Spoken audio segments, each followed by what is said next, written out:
Hey YouTube family, and welcome back to the channel. Thank you so much for clicking on this video. Since you're here, go ahead and give it a thumbs up and click that subscribe button if you haven't already done so. Y'all, look at this. Look at this crazy look here. Why is this happening? Y'all, because my hair was crazy oily, super oily, and my hair started looking a fool. So I had to start to kind of do some little styles to help that not look like complete nonsense.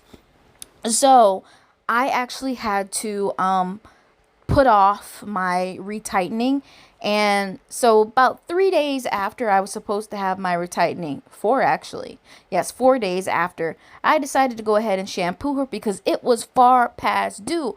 I was trying to hold on for my retightening date so that I would not have to shampoo it myself. And y'all, in doing so, I set myself up for failure because my scalp was so oily that it started doing all that stuff that it does. You see it there. You see, look at all of it. Look in the edges, y'all. Look in the edges. Look in the back there. You got some stuff going on. You see it. You see how it looks. You see what it's doing. Y'all, it was doing a lot. It was doing a lot. So what I did was decided to go ahead and do a scrub on it. I mixed this very stiff scrub that I have here from headquarters with a little bit of witch hazel to loosen it up. And it took a while. It took a while to stir that and loosen it up. But you know, that's okay. Eventually, I got it. Y'all. I was able to start applying it, but you can see, look, I done sped this video up 8 times. It's 8 times fast, y'all, and it still took me 500 years to stir that little bowl full of the headquarters. I'm just spraying the scalp and some various areas there to help soften up everything, and really it's another layer of protection to help this really stiff scrub to just glide on. Just help me out here, scrub. Just come on now. But I don't know if my scalp was too happy with that. I don't know if the scalp was happy, you guys. I actually purchased this product prior to having my installation and used it maybe twice. So I could say that the first time that I used it, it was pretty good. Second time I used it, it was pretty good. But y'all, I might not be able to use that next time because I'm not sure. And one thing that I want you all to keep in mind is that whether you are a loose natural, you are a relaxed individual, you have traditional locks, sister locks, Microlocs, whatever, faux locks, it doesn't matter. Whatever your hair situation is, learning what to apply to your hair and your scalp is a learning process. I want y'all to know that. I want y'all to be very clear in understanding that it is a learning process. Something that your hair and scalp agrees with today, it may not be your portion tomorrow, and that's all right. You just have to find what works best for you. Don't be afraid to give a product away, throw a product away, whatever you got to do with that product besides having it linger around in your house, taking up room, knowing full and well you cannot use it on your hair. It's not for you. It wasn't made for you. They don't have you in mind. It just, your strands in it or your scalp in it do not get along. They do not mix. Never the two shall meet. That is okay. Try something else. If you start to learn that your hair doesn't like certain products, like my hair, my scalp, coconut oil, you can cancel that. It's not really a thing. I can't do it. I cannot do it.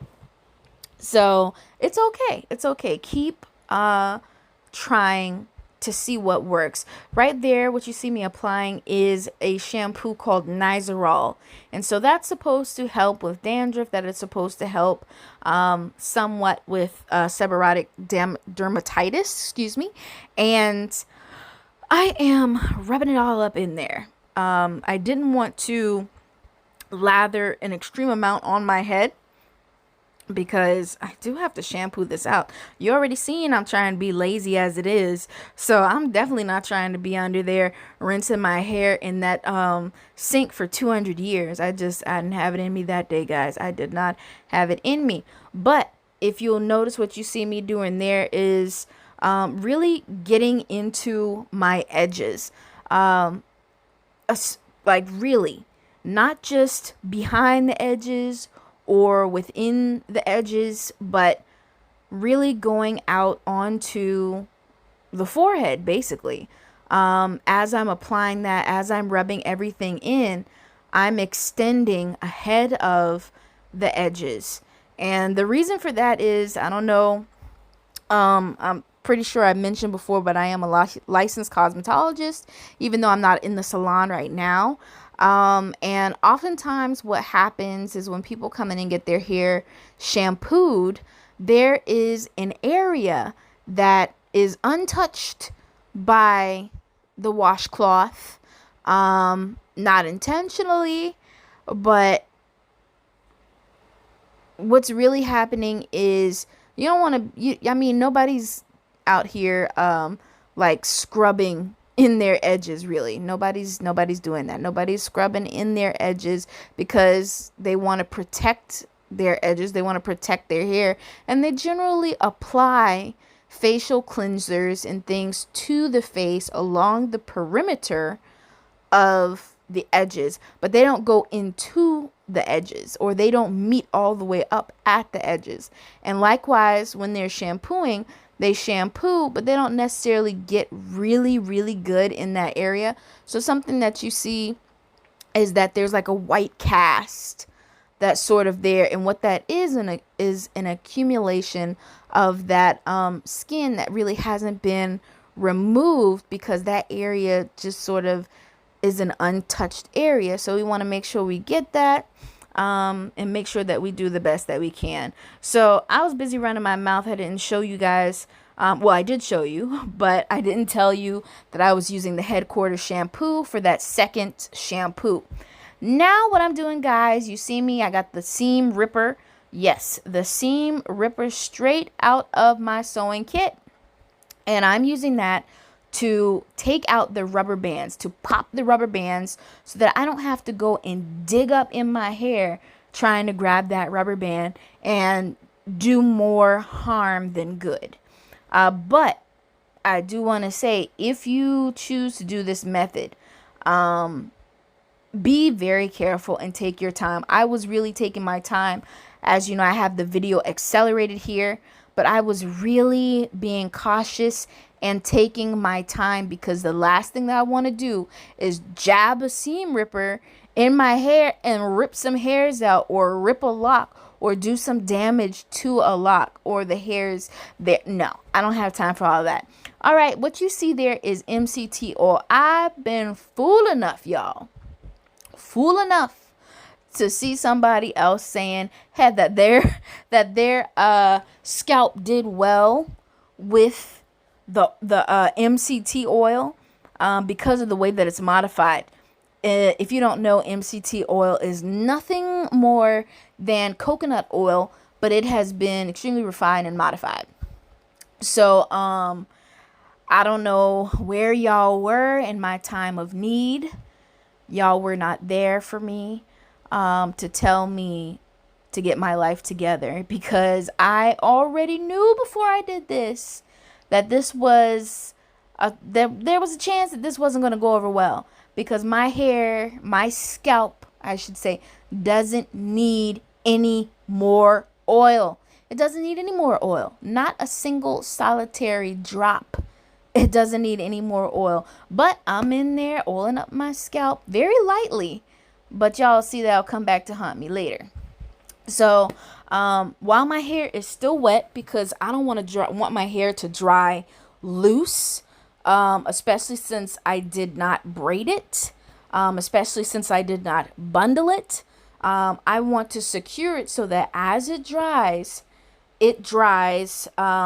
nice and safe and happy. But I'm going through, I'm putting these plaits in, and you'll see me on occasion sort of turning around to show you the back. And you'll probably look and say, oh, well, you know, why are you braiding forward? Why are you braiding underhanded? And that's because of the way I want those hairs to fall. I have a tiny head.